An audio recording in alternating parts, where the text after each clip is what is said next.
Hello everyone, स्वागत आप सभी का टॉपर्स प्राइम चैनल में। इस वीडियो में आज हम बात करने वाले हैं पीजीटी पॉलिटिकल साइंस एग्जाम के बारे में। कंप्लीट रिव्यू हम देखेंगे कि जनरल सब्जेक्ट में जो है क्या क्या पूछा गया, साथ ही जो हम उनका सब्जेक्ट रिलेटेड जो पोर्शन था 200 मार्क्स का, उसमें क्या क्या आया और टीचिंग पेडागोजी में जो है आपको क्या क्या पढ़ना है। 20 क्वेश्चन जो थे वो कहाँ से पूछे गए थे, तो वो सारी कंप्लीट चीजें जो है हम इस वीडियो में डिस्कस करने वाले हैं। लेकिन इनको डिस्कस करने से पहले कुछ और डिस्कस करना है मुझे आप सबसे। पीजीटी हिंदी की जो है हमने रिव्यू डाला था और ये किसी का पेपर था, उस लड़के ने जो है बताया था कि ये सारी चीजें जो है यहाँ से पूछी गई हैं। लेकिन उसमें भी एक दो बच्चों को वही प्रॉब्लम रहती है कि ये तो एग्जाम में आया ही नहीं था, ठीक है, क्योंकि बच्चे इतने ज्यादा स्मार्ट हैं, खुद से ज्यादा किसी को समझते नहीं है। ठीक, उनका कहना था कि खुद से जो है ये क्वेश्चन बनाए जा रहे हैं, तो उनके लिए सिर्फ एक ही चीज, 2 शिफ्ट में पेपर हुआ था, आपको अपनी शिफ्ट का पता है क्या आया था, दूसरी शिफ्ट का नहीं पता है, ठीक है। तो इसीलिए अगर आपको नहीं पता है तो फालतू के कमेंट मत कीजिए, उससे दूसरे बच्चों को कंफ्यूजन जरूर क्रिएट हो जाती है कि क्या सच में ये पूछा गया था या नहीं पूछा गया था। और अपने आप से कैसे क्वेश्चन बना सकते, पता नहीं कैसे कैसे बिना सोचे समझे कमेंट कर देते कि अपने पास से क्वेश्चन बना रहे हैं। इस उस पे आके कोई बेवकूफ ही होगा जो अपने क्वेश्चंस खुद से बना के जो है डालेगा कि हाँ ये जो है जनरल अवेयरनेस में ये क्वेश्चन जो थे पूछे गए थे, ठीक है। क्योंकि सबको पता है कि वीडियोस जो है कितने सारे बच्चे देखते हैं, उसमें किसी का पेपर तो जरूर हुआ होगा उस सब्जेक्ट से रिलेटेड, और उसे पता भी होगा क्या क्या पूछा गया है। फिर भी कमेंट करने से पहले सोचा नहीं जाता है कि हाँ भाई ये सही करवा रहे या नहीं, सिर्फ लिखना होता है, क्योंकि फोन हाथ में है ना, लिखने के लिए थोड़े ना टेक्स्ट लगता है, जो आए दिल में वो लिख देना है बस, कि आप तो व्यू के लिए कर रहे हैं। रही बात व्यू की, तो आपके व्यू हमें चाहिए भी नहीं, हमारे लिए वो बच्चे इंपॉर्टेंट है जो हम पे ट्रस्ट करते हैं। और अगर हमारी वीडियो पे अगर 100 व्यू भी आते हैं, हम उन 100 बच्चों के लिए भी जो है उस सीरीज को कंप्लीट करते हैं, ठीक है। 200 आएंगे, 200 के लिए करेंगे, ठीक है। और हमेशा से यही किया, जब से चैनल शुरू किया, अगर हमारी वीडियो पे कभी 50 व्यू भी आए हैं तो भी वो सीरीज रुकी नहीं है। एनसीईआरटी जब हमने शुरू की थी 100 से 150 व्यू आते थे, सिर्फ 100 से 150 व्यू। चाहते तो हम उसको उसी जगह पे छोड़ सकते थे, लेकिन हमने उसको पूरा किया, क्योंकि वो 100 बच्चे हमको देख रहे थे, वो 50 बच्चे 150 बच्चे हमको देख रहे थे, हमको फॉलो कर रहे थे कि मैम जो है वो कंप्लीट पूरा कराएगी इनको, ठीक है। तो व्यू के लिए कुछ नहीं होता है, और जिसको लगता है उसके लिए सिंपल सी एक चीज है, हमारा चैनल ना देखें, कहीं और जाके देख लीजिए, जो व्यू के लिए ना करता हो, ठीक है। चलिए अब रिव्यू शुरू करते हैं। देखिए, सबसे पहले हम बात करते हैं रीजनिंग की। रीजनिंग में वही जो है बार बार पूछा जा रहा है, नंबर सीरीज या फिर अल्फाबेटिकल जो सीरीज है। इस बार जो अल्फाबेटिकल सीरीज थी, मतलब जिस भी बच्चे से रिव्यू लिया है उसमें से उसने मतलब 2 क्वेश्चंस ऐसे हैं जो थोड़े से ट्रिकी थे, जिनमें कोई लॉजिक जो था नहीं लग पा रहा था, और स्पेशली जो अल्फाबेटिकल वाले सीरीज वाले क्वेश्चन आ रहे हैं वहां पे, ठीक है, क्योंकि वो कोडिंग में उसको वो हो जाता है ना कि कौन सा लॉजिक उसमें यूज किया है, क्या कोड से जो है वो बनाया है, ठीक है। तो इनकी प्रैक्टिस आप जरूर कीजिए, नंबर सीरीज और अल्फाबेटिक सीरीज की, ठीक है, क्योंकि लॉजिक हमारा यहीं पे काम नहीं करता है, बाकी चीजें तो हम कर ही लेते हैं। डायरेक्शन है, इजी क्वेश्चन मिलेगा, डायरेक्शन को हम इजी निकाल लेंगे, ठीक है। रिलेशन वाला है, ये भी हो जाएगा। लेकिन फंसते कहां पे हैं, जहां पे लॉजिक की जरूरत होती है, जैसे सीरीज में है, अब उसमें क्या रूल लगा है वो हमें नहीं पता है, तो वहां पे जाके हम अटक जाते हैं कि यहाँ पे क्या आएगा। तो सारे रूल के अकॉर्डिंग जितने भी क्वेश्चन आते हैं उनको कीजिए, कोई भी रूल जो है वो अप्लाई कर देते हैं। अल्फाबेटिक में भी सेम है, ठीक है। तो इन 2 उन पे जरूर फोकस कीजिए, साथ ही फिर डायरेक्शन रिलेशन ये तो है ही। तो लगभग आज का जो देखने को मिला है कि 20 में से 2 या 3 क्वेश्चंस ऐसे थे जो थोड़े से ज्यादा ट्रिकी थे, डिफिकल्ट थे, जिसमें एकदम से लॉजिक नहीं लग पा रहा था, थोड़ा टाइम कंज्यूमिंग आप कह सकते हो रीजनिंग में। अदरवाइज वही टॉपिक बार बार पूछे जा रहे हैं, मिरर इमेज हो गया, डायरेक्शन हो गया, रिलेशन हो गया, नंबर सीरीज हो गया, फिर इवन ओड हो गया, ठीक है, या फिगर वाले क्वेश्चंस हो गए। नया कुछ नहीं है, सिर्फ प्रैक्टिस जो है आपको करनी है रीजनिंग की, और कुछ नहीं करना है। प्रीवियस पेपर उठाइए, एसएससी सीजीएल हो, सीपीओ हो, या फिर जीडी का एग्जाम हो, जो भी मिले आपको, रेलवे के अगर आपको मिलते हैं तो वहां से रीजनिंग कर लीजिए, बिल्कुल सेम उसी पैटर्न पे मिल रही है, ठीक है। कुछ नया नहीं है, सिर्फ आपकी प्रैक्टिस जो है वो रीजनिंग में बोलती है, ओके। उसके बाद हम बात करते हैं हिंदी की। हिंदी में एक पैसेज पूछा गया, उपसर्ग और प्रत्यय से क्वेश्चन आया। उपसर्ग से आया, प्रत्यय से पता नहीं, बट मे बी अगले में जो है प्रत्यय से पूछ लिया जाए। उपसर्ग से जरूर पूछा गया था कि कोई वर्ड दिया गया था, जैसे ला उपसर्ग के बारे में आया था कि ला उपसर्ग जो है किस शब्द में है, तो वहां से ला जवाब बन रहा था आंसर। ठीक है, तो ये उपसर्ग प्रत्यय से पूछा गया था। इसके अलावा सकर्मक और अकर्मक क्रिया, सकर्मक और अकर्मक क्रिया से जो है 2 क्वेश्चन थे, शायद 2 क्वेश्चन। ठीक है, कुछ आया था मोहन हंसता है, कुछ इस तरीके का सेंटेंस था और वहां पे क्रिया पूछी गई थी कि इसमें क्रिया कौन सी है, सकर्मक है या अकर्मक है। ठीक है, ओके। इसके अलावा वाक्य, वाक्य पूछा गया विधानवाचक, तो इसीलिए अब वाक्य भी जो है थोड़े से डीप जो टाइप होते हैं ना इनके, उन पे फोकस कीजिएगा। ठीक है, क्योंकि वाक्य भी जो है विधानवाचक पूछा गया, थोड़ा सा डिफिकल्ट लेवल जो था हिंदी का वो थोड़ा सा डिफिकल्ट ही था। नॉर्मल क्वेश्चन नहीं थे कि संधि दे दिया या पुल्लिंग स्त्रीलिंग दे दिया, ऐसे क्वेश्चन नहीं थे।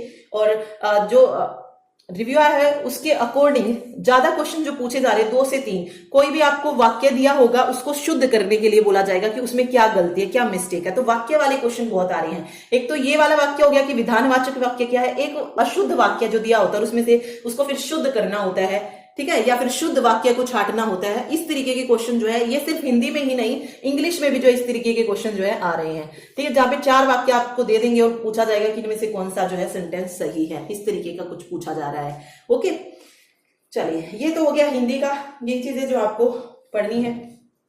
फिर बात करते हैं मैथ की। मैथ की अगर हम बात करें तो मैथ में सिंपल नहीं पूछा जा रहा है, बहुत ट्रिकी क्वेश्चन इस बार देखने को मिले हैं। देखिए टाइम एंड वर्क से क्वेश्चन आया था, यहां पर जो थी एफिशिएंसी वो परसेंटेज में गिवन थी, तो जिसमें एफिशिएंसी परसेंटेज से हो या टाइम एंड वर्क के जो परसेंटेज से रिलेटेड जो बनते हैं, जिनमें जो भी वर्क वगैरह दिया गया होता है वो परसेंटेज में हो, वो जरूर करके जाएं। सिंपल तो करने हैं ही, सिंपल तो इजीली हो जाते हैं, लेकिन जो थोड़ा सा ट्रिकी है जिसमें थोड़ा सा दिमाग यूज करना पड़ता है उन क्वेश्चंस को भी जरूर करें। ओके, इसके अलावा एसआई से और सीआई से अगर मैं बोलूं तो डायरेक्ट क्वेश्चन कंपाउंड इंटरेस्ट को निकालने के लिए नहीं बोला गया था। इस बार भी जो था ये साधारण ब्याज और चक्रवृद्धि ब्याज का मिक्सअप वाला जो क्वेश्चन आता है ना, वो था कि मे बी शायद कुछ ऐसे था कि साधारण ब्याज या चक्रवृद्धि ब्याज जो है साधारण ब्याज का इतना ज्यादा या इतने प्रतिशत ज्यादा, कुछ इस तरीके से करके था क्वेश्चन।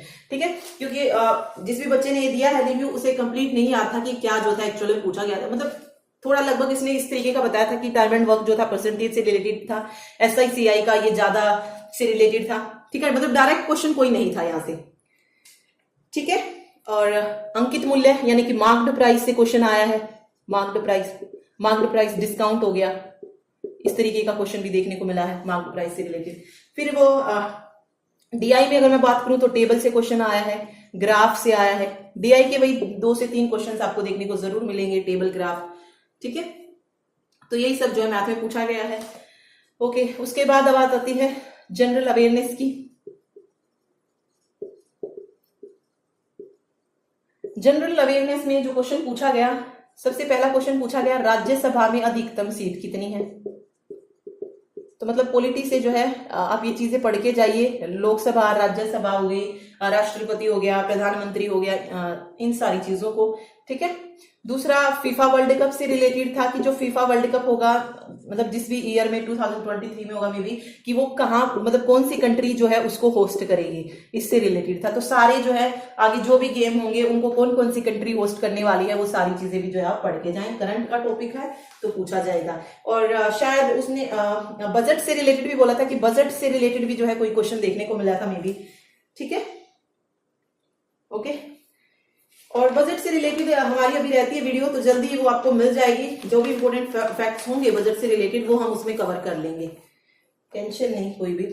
इसके अलावा जो क्वेश्चन पूछा गया, एक बुक आई थी, मे बी शशि थरूर की बुक पूछी गई थी। शशि थरूर की बुक अभी लेटेस्ट में कोई बुक आई है शशि थरूर की, उससे रिलेटेड कोई क्वेश्चन था या पुरानी थी, बट शशि थरूर की बुक थी, इतना पूछा गया है। ओके, अनुच्छेद भी जो था इसमें आया था, अनुच्छेद, तो हर एक शिफ्ट में अनुच्छेद पूछे जा रहे हैं, तो अनुच्छेद कीजिए। बजट से आ रहा है, बुक पूछी जा रही है। ठीक है, तो वही चीजें जो है बार बार पूछी जा रही हैं इसमें भी। ओके, और इसके अलावा हाँ, एक नदी को लेकर विवाद है जो 2 राज्यों में, उससे रिलेटेड था। कृष्णा या कावेरी है मे बी विवाद, कावेरी नदी को विवाद है लेकर, किन 2 राज्यों के बीच में है वो पूछा गया था। ठीक है, मतलब किसी नदी को लेकर विवाद है तो उन 2 राज्यों के बारे में पूछा गया था कि किन 2 राज्यों के बीच उस नदी को लेकर विवाद है। ठीक है, इसके इसके अलावा उन्होंने जो क्वेश्चन बताए वो पंचायत से रिलेटेड बताए थे, बट उन्होंने ये थोड़ा सा कंफ्यूजन था कि ये पॉलिटी में पूछे गए थे या जनरल अवेयरनेस में पूछे गए थे। तो मैं आपको इतने ही क्वेश्चन आप मान के चलिए फिलहाल, ठीक है। अब बात आती है सब्जेक्ट की। सब्जेक्ट की बात करते हैं। देखिए सब्जेक्ट में बुक रिलेटेड क्वेश्चन आए थे, बुक रिलेटेड 9-10 क्वेश्चन तो मिलेंगे ही मिलेंगे, मतलब ज्यादा नहीं थे, उनका कहना था ज्यादा नहीं था, लेकिन 200 का पेपर है, 200 में से 180 में से 5-6 बुक तो आपको जरूर मिलेंगी। तो सबकी बुक जो भी फेमस है, अरस्तु हो गया, प्लेटो हो गया, और भी जो भी हैं जितने भी बनते हैं पॉलिटी में, उन सब की बुक्स आप पढ़ के जाइए। महात्मा गांधी है, जवाहरलाल नेहरू है, इनकी बुक्स भी जो है पूछी जा सकती हैं। मैकियावेली हो गया, ठीक है। तो सारी बुक्स को आप पढ़ के जाइएगा, जो मेन बुक्स हैं उनकी, ठीक। इसके अलावा अगर मैं बात करूं तो इसमें जो है डायरेक्ट क्वेश्चन ज्यादा नहीं थे, मींस जैसे राज्यसभा हो गया, लोकसभा हो गया, राष्ट्रपति हो गया, इनसे डायरेक्ट क्वेश्चन नहीं पूछा गया था। देखिए क्वेश्चन जरूर आए थे, लेकिन डायरेक्ट वाले क्वेश्चन जो होते हैं ना सिंपल पॉलिटी के, वो नहीं थे। जो क्वेश्चन देखने को मिले वो मिले जो वाक्य वाले क्वेश्चन आते हैं ना, कथनों से रिलेटेड, जिसमें निष्कर्ष होता है कि ए और आर सही है और आर इसका सही कारण है या नहीं है। इस तरीके के जो कथन और निष्कर्ष वाले क्वेश्चन थे वो सब्जेक्ट में ज्यादा पूछे गए हैं आज के पेपर में, ठीक है। लेकिन डायरेक्ट क्वेश्चन भी आए हैं बट कम आए हैं, तो पढ़ के तो जाना ही आपको। राज्यसभा, लोकसभा, राष्ट्रपति हो गया, प्रधानमंत्री हो गया, ठीक है। इसके अलावा जैसे पंचायती राज से पूछा गया था, अशोक मेहता समिति का जो मॉडल था वो किससे रिलेटेड था, द्विस्तरीय पंचायती स्तर से था ना, और ऐसे ही त्रिस्तरीय का पूछा गया था पंचायती का। तो पंचायती तो पढ़ना है, इंपॉर्टेंट बनता है। इसके अलावा एक राष्ट्रपति था कि राष्ट्रपति जो है जो लोकसभा और राज्यसभा है इनको भाषण कब देता है, पहले स्तर में, आखिरी में, या संयुक्त अधिवेशन में, कुछ इस तरीके का क्वेश्चन पूछा गया। तो सिंपल पॉलिटी के क्वेश्चन भी पूछे गए हैं, ठीक है, मतलब जो डायरेक्ट क्वेश्चन होते हैं। और ज्यादा क्वेश्चन वही फिर मैंने आपको बोला जो कथन वाले आते हैं, आपको पता होगा कि किस तरीके के कथन वाले क्वेश्चंस होते हैं जो भी पॉलिटी पढ़ते हैं, तो वैसे क्वेश्चन जो है देखने को मिले। ओके, अब बात आती है, ये तो हो गई सब्जेक्ट की, अब बात आती है टीचिंग मेथोडोलॉजी की, यानी कि जो 20 नंबर की जो साइकोलॉजी पूछी जा रही है उसमें क्या पूछा जा रहा है।